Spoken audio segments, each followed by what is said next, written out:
আল্লাহর কসম দিয়া বলি, আপনার ভিতরে যদি মুসলমানিত্ব থাকতো তাহলে আপনি কোনোদিন ব্রাজিল আর্জেন্টিনা সাপোর্টার হতে পারতেন না। কথা বলেন ঠিক কিনা? মুসলমান একমাত্র পৃথিবীর মধ্যে যদি কোনো দেশের মধ্যে আজান প্রকাশ্যে দেওয়া নিষেধ থাকে সেটা আর্জেন্টিনার দেশের মধ্যে, যদি পৃথিবীর কোনো দেশের মধ্যে আজান প্রকাশ্যে দেওয়া নিষেধ থাকে সেটা ব্রাজিল দেশের মধ্যে। আর আমরা মুসলমান আজকে সেই মুসলমানিত্ব দাবি করেন, আর আপনি মেসি আর্জেন্টিনা, আপনি সেই নেইমারের পথ অনুসরণ করেন। আপনি ইমানদারি কিভাবে বলেন আমি ইমানদার? লজ্জা করে না আপনার? আপনি খেলা দেখার জন্য রাতের পর রাত জেগে রাত 3টায় খেলা, আপনি মুরব্বী মানুষ, দাড়ি সাদা হয়ে গেল, আপনার তো লজ্জা থাকার দরকার ছিল। আমার তো মৃত্যু কিছুদিন পরে চলে আসবে, আমি খেলা দেখার জন্য রাত জেগে কিভাবে জেগে থাকে? আপনার তো লজ্জা থাকার দরকার ছিল। আপনি খেলা দেখেন নিয়ে যুবকদেরকে আপনারা ফিরাবেন, বরং যুবকদেরকে নিয়ে একসাথে বৈশা মজলিস সাজায়। কথা বলেন ঠিক কিনা?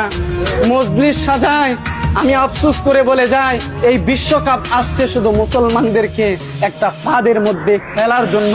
মুসলমানদেরকে নিয়ে একটা ফাঁদ তৈরি করছে তারা, যে আমরা খেলবো কিন্তু মুসলমান এটা দেখবে। মুসলমানদেরকে দর্শক বানায়া আমাদেরকে তাদের গোল এক খেলার মধ্যে তারা আমাদেরকে আবদ্ধ করছে। বুঝতে পারেন না, খেলা যখন শেষ হয়ে যাবে মেসি নেইমার তাদের পতাকা আপনার কোনো কাজে আসবে না। কিন্তু মনে রাখবেন, আপনার ঘরের উপর আর্জেন্টিনার পতাকা থাকার কারণে, মেসি নেইমারের পতাকা থাকার কারণে কিয়ামতের ময়দানে যদি সেই পতাকা একবার বলে রব, এরা আমেরিকার পক্ষে দাঁড়িয়ে যখন ইরানের বিরুদ্ধে যুদ্ধ করেছিলেন তখন মুসলমানদের বিরোধিতা করেছিল, তারা তাদের পতাকা তারা ধারণ করেছিলেন। রব, যখন মুসলমানদের চোখের পানি শুকিয়ে গিয়েছিল, যখন তাদের চোখ দিয়ে কোনো পানি বের হয় নাই, রক্ত ঝরতেছিল, ছোট বাচ্চারা যখন বলতেছিল রব, জমিনের মধ্যে এত মুসলমান থাকা সত্ত্বেও আজকে মুসলমান গুলো দাঁড়ায় না, যখন ছোট্ট বাচ্চারা এইভাবে দাঁড়িয়ে রব্বে কারীমের কাছে বিচার দিবে, আপনি কিভাবে তখন হিসাব দিবেন?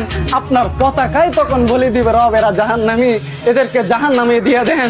এরা মুসলমান দাবি করেন তো এরা মুসলমান না। আমি আপনাদেরকে দুটো পায়ে ধরে বলি যে আপনি সাপোর্ট করেন, কিন্তু বুঝে শুনে করিয়েন এরা কারা। আপনি বুঝে শুনে করিয়েন এরা কারা। এরা হিন্দু নাকি বৌদ্ধ নাকি খ্রিস্টান নাকি বৌদ্ধ নাকি নাসারা? এরা কারা? এরা খ্রিস্টান নাকি ইহুদি? আপনি একটু চিন্তা করেন, চিন্তা করার পরে আপনি এদেরকে সাপোর্ট করেন। কারণ আমি আগেই বলছি, মান তাশাব্বাহা বিকওমিন ফাহুয়া মিনহুম।